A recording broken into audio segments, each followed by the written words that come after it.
Phù thuật rồi tháng rằm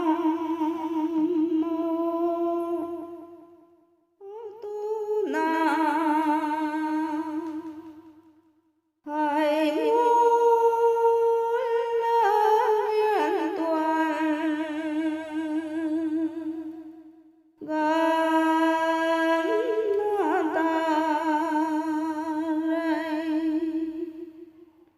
ai mô thắng tại vãng quay nàng về thắng tại vãng sông na ra lòng đại quay vô na rồi